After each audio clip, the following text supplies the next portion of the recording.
Good morning. কেমন আছো বলো তো সবাই? আশা করছি তোমরা সবাই ভালো আছো, আর আমরাও না বেশ ভালো আছি। আমার আরও একটি নতুন ব্লগে আবারও তোমাদেরকে স্বাগত জানাচ্ছি। তো ঘড়িতে বাজে সকাল 9টা। আমি স্নান ধান করে ছাদে চলে এসেছি ফুল নিতে, আর প্রত্যেকটা ফুল সুন্দর করে পেরে নিয়েছি।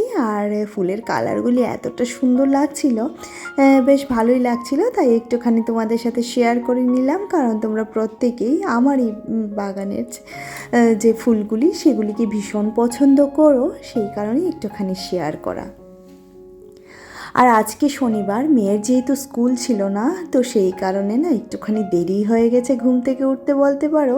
ওই প্রায় 7:30 বেজে গেছে। তারপর উঠে একদম উপর থেকে নিচ পর্যন্ত সিঁড়ি টিড়ি সমস্ত কিছু ঝাড়ু দিয়েছি।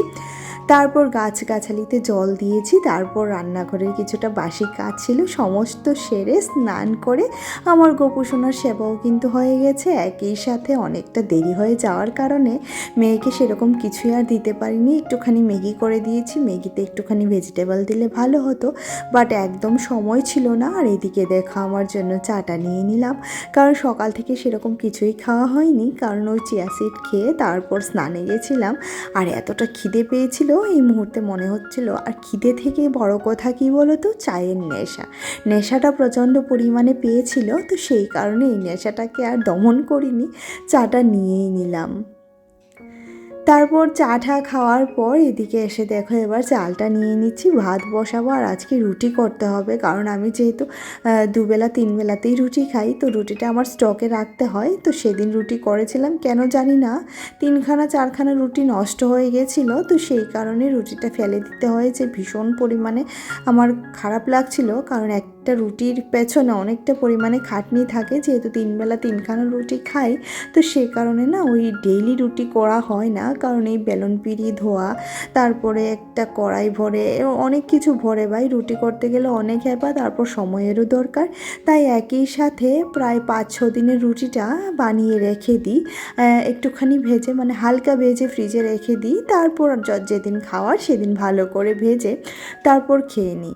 আর এদিকে দেখো রুটি এবার সুন্দর করে বেলে নিচ্ছি, বেলে তারপর ভেজে নেব। আর রুটি না থাকলে, গত 2 দিন যেমন রুটি ছিল না, ভাত খেতে হয়েছে, তো রুটি না থাকলে না, যেহেতু রুটি খেয়ে একটা অভ্যেস হয়ে গেছে, তো সেটা না থাকলে ভীষণই মানে বিরক্ত লাগে, জানো তো। তো একে একে প্রত্যেকটা রুটি দেখতেই তো পাচ্ছ এরকমভাবে হালকা হালকা করে ভেজে রেখে দেবো। আর এই হটপটটার ঢাকনাটা এখন লাগাবো না, যখন রুটিগুলো ঠান্ডা হয়ে যাবে তখন ঢাকনাটা লাগাবো। কারণ এই মুহূর্তে ঢাকনাটা লাগিয়ে নিলে মানে ভেতরে একদম জল জল হয়ে যায় রুটিগুলা, খেতে আর সেরকম ভালো লাগে না। তাই এখন ঢাকনাটা লাগাবো না, পরে লাগাবো। আর এদিকে দেখো সমস্ত রুটি ভাজার পর আমি কিন্তু ঘরের সমস্ত রান্নাঘরের যা রুটির বাসন ঠাসন ছিল সমস্ত কিছু মেজে নিয়েছি। তারপর রান্নার জোগাড় জানতে একটুখানি করেই নিয়েছি। আর খুব বেশি আজকে সেরকম রান্না হচ্ছে না, আজকে খুবই সিম্পল রান্না হচ্ছে। তো যেটাই হচ্ছে তোমাদের সাথে অবশ্যই শেয়ার করছি। 2খানা রুটি একটুখানি বেশিই ভেজেছি, কারণ এই 2খানা দুপুরে খাবো, সেই কারণে। আর এই দেখো এগুলা কী বলো তো, এগুলা হচ্ছে হিঞ্চে শাকটাকে আজকে মাছ দিয়ে রান্না করব। আর আমার মেয়ে এই ধরনের তরকারি এতটা ভালোবাসে, সারপ্রাইজিংলি ভীষণই পরিমাণে পছন্দ করে। যদিও বা এই বয়সের বাচ্চারা কিন্তু এসব তরকারি খায় না বললেই চলে, বেশিরভাগ মায়েদের এটা নিয়ে কমপ্লেন থাকে। কিন্তু আমার মেয়েকে নিয়ে এই বিষয়ে আমার কোনো ধরনের কোনো কমপ্লেন নেই, কারণ মেয়ে এ ধরনের তরকারি বা উচ্ছে ভাজা এই সিজনে যা যা খাওয়ার দরকার সমস্তটাই মেয়ে ভীষণই ভালো খায়। তো সেই কারণে না আর সেরকম করে টেনশন করতে হয় না মেয়ের জন্য। তো এদিকে বসিয়ে দিলাম শাকটা, একটুখানি জলের মধ্যে দিয়ে দিলাম লবণ, দিয়ে এই শাকটা সাথে আলু দিয়ে বসিয়ে দিয়েছি। আর এদিকে দেখো মাছটা ভেজে নিচ্ছি, এটা সিলভার কার্প মাছ ছিল। আর এই মাছগুলো খেতে না একদমই ভালো লাগে না, ওই রুই কাতলার মতো তো টেস্ট একদমই আসে না। আর এদিকে সমস্ত সবজিটা সেদ্ধ হয়ে যাওয়ার পর 2খানা ভাজা মাছও এটাতে দিয়ে দেব। আর ভাজা মাছটা দিয়ে মনে হচ্ছে জলটা কম হয়েছে, তো একটুখানি কেটলিতে করে গরম জল করে নিয়েছি। আর এই মুহূর্তে এটাকে ঠান্ডা জল দিলে ওই ডাঁটাগুলি না একটুখানি তোমার শক্ত শক্ত হয়ে যায়, তো সে কারণে গরম জলই দিয়েছি। এবার আরেকটু পরিমাণে ফুটতে থাকুক, একটুখানি জিরে গুঁড়ো দেবো, আর এতে শুধুমাত্র কাঁচা লঙ্কা কেটে দেবো, কোনো ধরনের গুঁড়া লঙ্কা আমি এতে ব্যবহার করব না। কাঁচা লঙ্কার যতটুকু ঝাল হয় ঠিক ততটুকু ঝালেই খাওয়া হয়ে যাবে। আর এদিকে দেখো গুঁড়ো লঙ্কাও দিয়ে দিয়েছি, এবার ভালো করে নাড়াচাড়া করছি। আর এই তরকারিটা এখন ফোড়নের পালা। আর ফোড়নে বেশ কিছুটা রসুন থেতো করে দিয়েছি রাঁধুনি। এরপর দিয়ে দিয়েছিলাম ঝোলটা, দিয়ে একদম একটুখানি আদাও দিয়ে দিয়েছি। আগে মাছটাকে ভেঙে দেব, মাছটাকে ভেঙে দিলে বেশ সুন্দর একটা গন্ধ বেরোয়। আর একই সাথে দেখো একটুখানি আদাকে গ্রেট করে রেখেছিলাম, সেটা দিয়ে দিয়েছি। দিয়ে আবারও একটুখানি গরম জল দিয়ে ভালো করে যখন তরকারিটা হয়ে গেছে তখন নামিয়ে নেব। এই তরকারিটা মিঠির পাপাও খায়, কিন্তু সেরকম ভালোবাসে না যেরকম মিঠি ভালোবাসে। তো এই রান্নাটা কেমন হয়েছে জানিও, তোমরা কে কীরকমভাবে করো সেটাও জানিও। আর এদিকে দেখো গ্যাসটা একটুখানি মুছে নিচ্ছি। গ্যাসটা রান্নার পর যেটা প্রয়োজনীয় কাজ সেগুলো তো করতেই হয়, গ্যাস আর তার চারপাশটা পরিষ্কার করা। আর আমরা যারা বাড়ির গৃহিণীরা থাকি তারা কিন্তু এরকমই করে থাকি, জানো তো। সমস্ত কাজের মধ্যে একটুখানি ভালো লাগা, একটুখানি ভালোবাসা মিশিয়ে কাজটাকে এত সুন্দর করে তুলি যে সংসারটাও পরিপাটি পরিপূর্ণই থাকে, তাই না? তাই এদিকে দেখো সমস্তটা কিছু মুছে নিচ্ছি, যদিও বা এদিকে রান্নার কোনো কিছুই যায় না, যেহেতু চিমনি আছে সমস্তটাই টেনে নেয়। তারপরেও প্রত্যেক দিন আমার এগুলো পরিষ্কার করা একটা রুটিন হয়ে দাঁড়িয়েছে। আর সেই রুটিন মাফিকই চলার চেষ্টা করি, কারণ পরিষ্কার পরিচ্ছন্ন থাকলে দেখবে মনটাও বেশ ভালো লাগে, কিন্তু তাই না?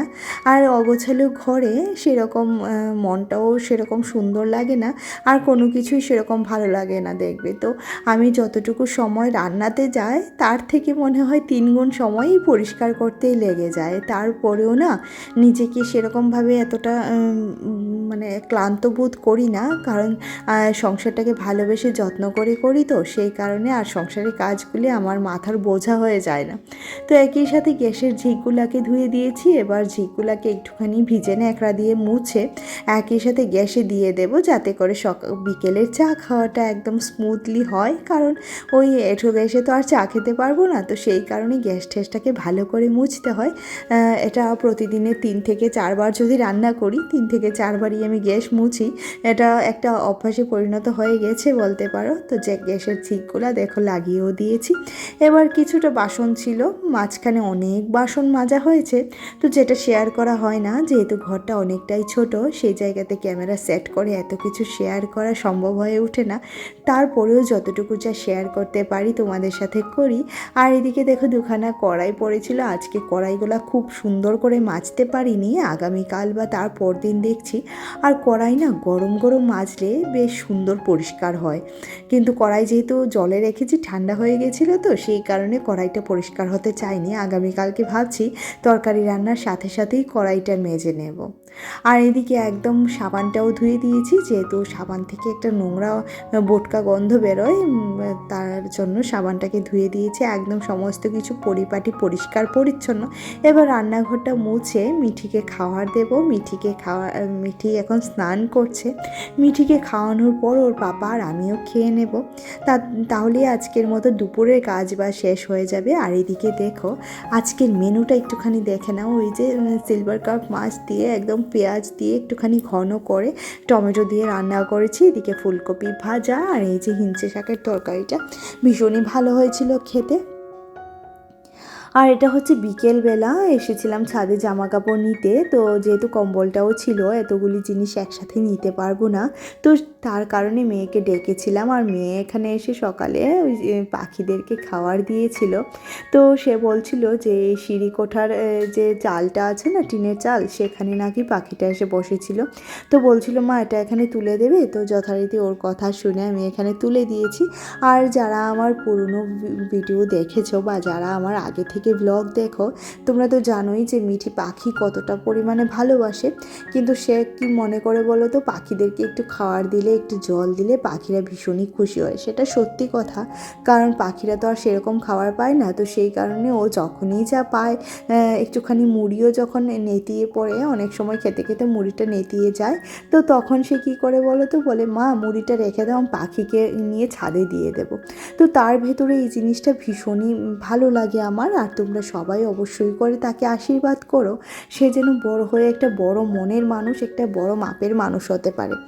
আর এদিকে দেখো সমস্ত জামা কাপড়গুলো গুছিয়ে নিচ্ছি। আর এখনও পর্যন্ত যারা আমার ভিডিওটির সাথে জুড়ে আছো তাদেরকে জানাচ্ছি অসংখ্য অসংখ্য ধন্যবাদ। তোমরা ভালো থেকো, অবশ্যই করে সুস্থ থেকো, এটাই ভগবানের কাছে প্রার্থনা করি। আর যারা যারা সাবস্ক্রাইব করে রেখেছো চ্যানেলটিকে তাদেরকে তো অসংখ্য ধন্যবাদ জানাচ্ছি। আর যারা যারা এখনও সাবস্ক্রাইব করেনি প্লিজ তাদের কাছে একটা রিকোয়েস্ট, ভিডিওটি যদি ভালো লাগে অবশ্যই চ্যানেলটিকে সাবস্ক্রাইব করে দিও, পাশে থাকা বেল আইকনটিও ক্লিক করে দিও, যাতে করে আমি যখনই ভিডিও আপলোড করি নোটিফিকেশনটা তোমরা পেয়ে যাও আর ভিডিওটি সবার আগে সিন করতে পারো। আর এদিকে বিকেলের যা সমস্ত কাজবাজ থাকে সেটা করে নিচ্ছি। এই মুহূর্তে ঘড়িতে বাজে বিকেল 3:30। তো এই কাজগুলিকে না করলে সন্ধে দেওয়া, সেরকমভাবে সন্ধে দেব, পুজো দেব, সেই কারণে সমস্তটা গুছিয়ে করে নিচ্ছি। আর বিকেলের কাজগুলো সেরকমভাবে শেয়ার করা হয় না, তো ভাবলাম যেহেতু ভিডিওটা অনেকটাই ছোট হয়েছে সকালে, তো সেই কারণে একটুখানি বিকেলেরটাও তোমাদের সাথে অ্যাড করে দেওয়া যাক। আর আমার বিকেলের কাজকর্মগুলো ঠিক এভাবেই চলে। যদিও বা আজকে সকালে গাছে জল দেওয়া হয়ে গেছে, তাই বিকেলে আর দেওয়া হয়নি, তাই একটুখানি কাজের চাপটা কম আছে। না হলে ওই গাছে জল দিতে গেলেও তো প্রায় 30 থেকে 45 মিনিট সময় লেগে যায়। ওদের সাথে কথা বলি বসে, গাছগুলোতে জল দিই, এই করে না আমার সময়টা বেশ ভালোই কেটে যায় বিকেলে, জানো তো। আর বরাবরই আমি ব্যস্ততাটাকে ভীষণ পরিমাণে ভালোবাসি, ব্যস্ত থাকতে আমি ভীষণ ভালোবাসি। কারণ যখনই আমি অবসর হয়ে যাব বা যখনই মাথাটা ঠান্ডা হয়ে যাবে, কোনো কাজের চাপ থাকবে না, তখনই দেখবে ওই বলে না একটা কথা, অলস মস্তিষ্ক শয়তানের বাস। তো সেই কারণে না আমি নিজেকে নিজে অনেকটা ব্যস্ত রাখতে শিখে গেছি। আর এখন এতটাই ব্যস্ত যে নিজের জন্যই সময় বের করতে আমার অনেকটাই অসুবিধা হয়ে যায়। তারপরেও এই ব্যস্ত জীবনটা আমার ভীষণই পছন্দের। তো চলো আজকের মতো এই বিকেলের চায়ের কাপের সাথেই তোমাদের সাথে ভিডিওটি শেষ করছি। ভিডিওটি কেমন লাগলো অবশ্যই জানিও। ভিডিওতে লাইকও কম পড়ছে, কমেন্টও কম পড়ছে। আর যেহেতু কমেন্ট আসছে না, আমি কাদের কমেন্ট পড়ি বলো, তো সেই কারণে আজকে আর কমেন্ট পড়া হয়নি। আগামী দিন তোমরা অবশ্যই করে কমেন্ট পড়ো। আর তোমরা তো জানোই আমি কমেন্ট পড়তে ভীষণই পছন্দ করি। আর যারা যারা কমেন্ট করে তাদের প্রত্যেকের কমেন্ট ধরে ধরে পড়তে আমার ভীষণ ভালো লাগে, কারণ তোমাদের কমেন্টগুলো আমার চলার পথের পাথেও। তো চলো আজকের মতো এখানেই রাখছি, দেখা হচ্ছে পরবর্তী একটা ব্লগে। টাটা।